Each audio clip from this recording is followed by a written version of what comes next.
With that, I'm going to bring this extraordinary, multifaceted individual.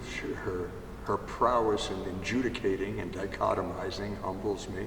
Her sense of humor is fabulous. Catherine, come on up. Introduce yourself and share what you got for us now. Good afternoon. I'm glad to be present at this monthly meeting of the Anti-Temperance League. All right. Private mythologies. The first father of a fallen bloodline has trespassed into human precincts. Trapped in being wholly formed, unable to become. In this eternal future past, your punishment is constancy. How can you think the thought you have always had, or find lust in senses unacquired and unborn? I do not speak your name in the silence of you.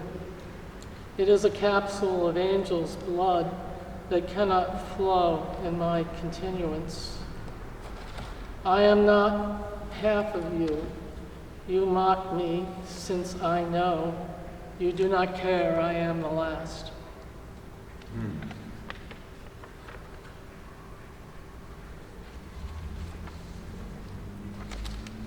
This is a little riff on Heisenberg, thought experiment. If thought is a shaped charge we hold against the world, then each new thought hits your last in head-on thought collision. The run-on succession never reaches the outside. If I could think about what I know and know it still, then I can falsely claim to think and will what is. Only shards of acts and sensual inclinations purely abide. In the chaos we conspire to order by fixing them to an origin they never had. We declare the near present actual, a stand-in placeholder for a quicksilver after and before. The non-stop time slide moves onward in recursive revision. N+1, N equals thought, plus 1 factorial, that rhymes with world, divided by thought N factorial, equals N+1. The thought and the thought's thinker, and the thought about the thought and the thought and that thought's thinker, never reaching the thinker, always ahead one.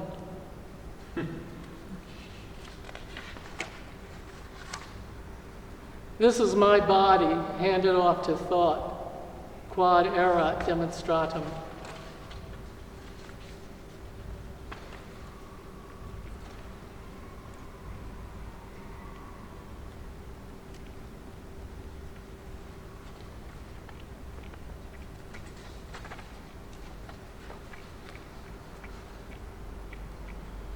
Death photo, love poem to a corpse.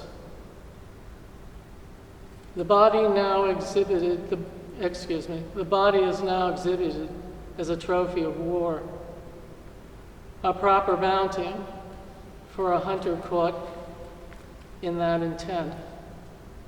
His face a searcher's mask set in seeking. Unsurprised eyes are open to the empty obstacle of past awareness, presently stationed in mutable gray. There is no driving you out of that stronghold you occupy. You, von Richtofen, hold rulership in ruined flesh ascendant. As death's garrison keeper, no longer wounded or even mortal, you did not follow the unstoppered path left by an exiting bullet.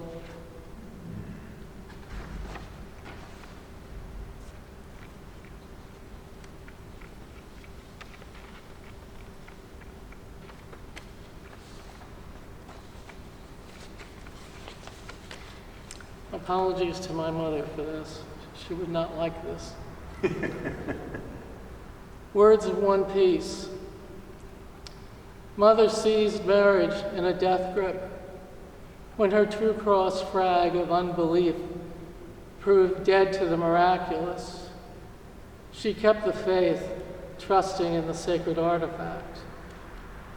In our holy family, there were many unforced treacheries. My father fucked her sister. She pretended the child was hers, thereby denying him absolution, which doesn't come that cheap. She did not permit herself to admit, I did not care to honor her preset limits. Instead, I forced my way past boundaries she never thought she had to defend.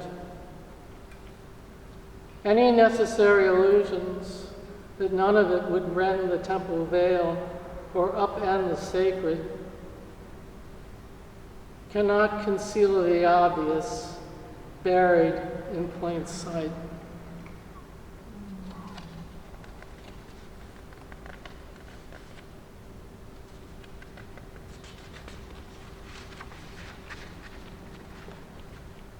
Still, the words waited, a phalanx, well armed with broken, blunted arrows, in ranks assembled and in readiness for a long time. The moment came when my principled, scrupulous, unfailingly devoted mother released them, a solution affording her no peace. If the act mattered at all, it has to deliver her into the undeniable, unsought, and long deferred. You are no longer my daughter.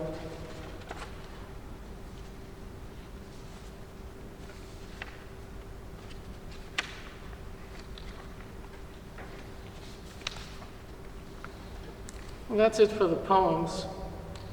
I do have an excerpt from something I wrote a while back, which I call the Nothingness Square. And the reference is to the one of those children's finger puzzles, the tongue and groove squares that move around, and they're numbered. And in order to create the numbering, there is the blank square. So it is that particular non-existent square which enables you to put meaning and order into things. And this is really more of a college recollection. I'm about to have a conference with a professor about my writing. Dabney's conference to critique Guerin's writing sample was in Avery Hall, his office. Down the hall from the classics department, Dabney was seated amidst various cracked busts of Athena, more plaster of Paris Greek friezes, and damaged sooty nudes, dark discolored books with even darker spines lay in horizontal and vertical piles. There was even a concrete Venus de Milo with iron rebars sticking out of sharp shoulders. He pulled out a sheaf of papers, withdrew a few pages, and bent his head intently toward the paper. Guerin had to submit 200 plus words on lined thesis paper written last winter for her school literary magazine. Title: Emergency Surgery on a Submarine. She woke by climbing out of a hole dug into her body. What holds the pain in place when sensations are so clear and distinct that the body is just a messenger between them? She was not sure she was supposed to be here. The zinc galley table, barely long enough to hold both head and feet level. It's not quite over yet. The amateur sculptor's hand is in the cut, part of her now. He has forgotten the next step in the lower right bowel quadrant procedure. Propped on her left leg, an open textbook. What are we going to do, or what are we going to use as drains after appendix stump closure, one asks. Why not pass through and into the morphine ice layer where she can be frozen in until spring, no longer deadened nerves are adding and subtracting pain so carelessly.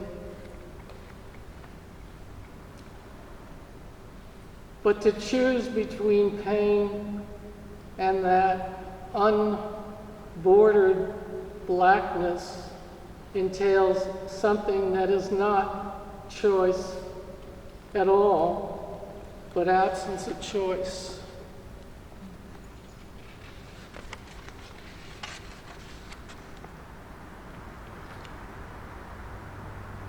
She supposes that blackness is something other than release from pain, a kind of aggressive cancellation of being, rather than a mere trailing off and into a fake peacefulness that she enjoys while not existing, an impossible duality. There is no divinity of rulership in that zone. Put her back under. We have to finish. A swag of damp, lank hair fell across his face and putty nose. He reread intently, then he sat up, straightened his hair as he looked up and with smoothed out expression said, after reviewing the writing, I find it constipated and constricted. Urine was mortified. Did he miss the point? True, she was not used to criticism, but he'd struck her a body blow. Which was worse, the constipated left hook or the co-modifying constricted right? His flat tone delivered, whether fact or pseudo-fact, had been wielded like a sword. Truth or follow-up revenge. Thank you.